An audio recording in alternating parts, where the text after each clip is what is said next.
bàbá yìí ṣe dáadáa sọmọ rí lẹ́yìn sórúṣẹ́ bàbá yìí lẹ gbé dání. tọ́ ẹ̀yin èèyàn wa ẹ tẹ́tí gbọ́ nǹkan tí ìmáàmù Ògbómọ̀ṣọ́ tí ó sọ nípa bàbá Sheikh Muyideen Ajani Bello tí ó jáde láyé ní bí ọ̀sẹ̀ díẹ̀ sẹ́yìn. Ó sọ ọ̀pọ̀lọpọ̀ ọ̀rọ̀, a sì máa fún yín ní àǹfààní láti wo fún fídíò náà, ṣùgbọ́n kí a tó tẹ̀síwájú, tó bá jẹ́ ìgbà àkọ́kọ́ tí ẹ ń wo fídíò wa nìyí, ẹ jọ̀wọ́ ẹ tẹ subscribe button láti máa rí púpọ̀ lára àwọn fídíò wa wò. Ojú tí ẹ fi ń wò wá kò ní fọ́, etí tí ẹ fi ń gbọ́ wa kò ní di láṣẹ Ìdùmarè. Ó ti yá o, a ó máa play rẹ̀ fún yín nísìnyí. ẹ̀yin tẹ́ ẹjọ́ mọ bàbá mo kì í ẹ kú oríire ẹ̀rí bàbá rẹ bí ó kọ bàbá yìí tó mú lọ ibì kan pé bẹ́ẹ̀ ṣe ń wò mí èmi ni second born ni bàbá Muyideen Bello wọ́n sì gbàgbà fẹ́ ní ikú tó jòkó kí ló fẹ́ wọ́n sì bẹ̀rẹ̀ sí dá lóhùn bàbá yìí ṣe dáadáa sọmọ rí lẹ́yìn sórúṣẹ́ bàbá yìí lẹ gbé dání ìgbàyìí tí bàbá bí sórúṣẹ́ wọn lẹ gbé dání nígbà mọ bàbá mọ bàbá kọ́ mọ́ ń kéwú ẹ̀yin náà ẹgbẹ́ kéwú kọ́ mọ́ dání bàbá ń ṣe wáàsí ẹgbẹ́ wáàsí dání bàbá níbẹ̀rù Ọlọ́run ẹ̀bùrù ọ̀rọ̀ tí kúkú tẹ́ ẹ bá ń ṣe akọ́mọlẹ́ kọ́dà bàbá ṣiṣẹ́ tíṣà bàbá ṣe mísánná Ansarudeen láìmọye ọdún wọn sì tí ì kó ń bẹ̀ fún mi jáde láyé gbogbo àwọn iṣẹ́ tí bàbá ṣe lélẹ́yìí tí gbogbo ayé mọ̀ wọ́n mọ̀ ìwọ tó o bá pèrè ẹ lọ́mọ bàbá tó ń kọrin èyí sọmọ wọn ó yà á máa kọrin ẹ forí ilẹ̀ fáwọn akọrin àwọn ìdílé tí wọ́n ń kọrin mọ́ra wọn ìdílé bàbá Muyideen Bello tó ń ṣe ìdílé akọrin ìdílé oníwàásí ni ìdílé onímọ̀ ni ìdílé àfáà ni ọmọ rẹ̀ gbọ́dọ̀ kó lójú ọ̀nà tó wà bí wọ́n bá kó ń bẹ̀ wọ́n lè máa ṣe nǹkan míì wọ́n lè ṣe lọ́ọ̀ wọ́n lè ṣe mẹ́sìn torí pé bàbá tírèènì àwọn ọmọ tó pọ̀ ní lọ́ọ̀ wọ́n tírèènì àwọn ọmọ tó pọ̀ ní mẹ́sìn pẹ̀lú owó ara wọn àwọn indigent students àwọn students wọn lè rí owó san bàbá sọwọ́dọ̀mọ wọn wọ́n sọwọ́dọ̀ èèyàn bẹ́ẹ̀ náà bá rinú ìlànà yẹn dáa gbogbo tẹ́ ẹ bá ń ṣẹ̀yìn ọmọ wọn tẹ́ ẹ bá fẹ́ kọ́ lọ́ọ̀ yọ yín kúrò nú ọmọ Alhaji Muyideen Bello ẹ ṣiṣẹ́ tó dáa ẹ jẹ́ kí àyà yìí kẹ́ ẹ lè mọ̀ pé ohun tí mò ń sọ ọ̀rọ̀ ńlá ni. Ànábì wa Nuh alayhi salatu wa salam nígbà tí Ọlọ́run ní kó kan ọkọ̀ tó wá ń pe àwọn èèyàn sínú ọkọ̀ ẹ wọnú ọkọ̀ wọnú ọkọ̀ àwọn èèyàn wọnú ọkọ̀ ọmọ rẹ̀ wá wọ̀ máa bọ́ ọmọ ọ̀dálẹ̀ ọmọ lòun ó gun orí òkè bó omi eléyìí tó ń wò yóò bo òkè mọ́lẹ̀ ọmọ ọ̀dálẹ̀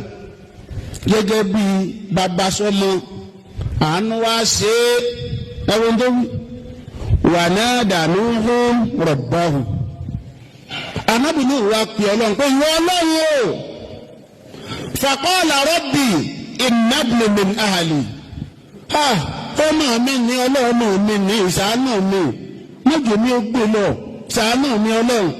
àwọn ọmọ ọlọ́mọ wọn wọnú ọkọ̀ yìí ó ṣe àlejò ọmọ tèmi ìtumọ̀ ẹ̀ ni pé bàbá Muyideen Bello lè kó gbogbo ẹwà àlùjánnà bẹ́yìn ọmọ rẹ̀ ọba sọ́ra ẹ̀ ní tẹ̀lé ẹ wá wò ìlú òwú bẹ́ẹ̀ ó ní wa inna wa'daka haqq wa inna wa'daka al-haqq wa anta ahkamul hakimin ẹ wò sí tọ́lọ̀ fún Ọlọ́run ní yá nù lóko ọdún à innahu laysa min ahlik ara rẹ ló ti jáde ṣùgbọ́n ọmọ rẹ kọ́ àṣeyàn àmọ́ bímọ ń jọ míì tí ó jẹ́ dí èèyàn ṣùgbọ́n tí ò ní jọ mí èèyàn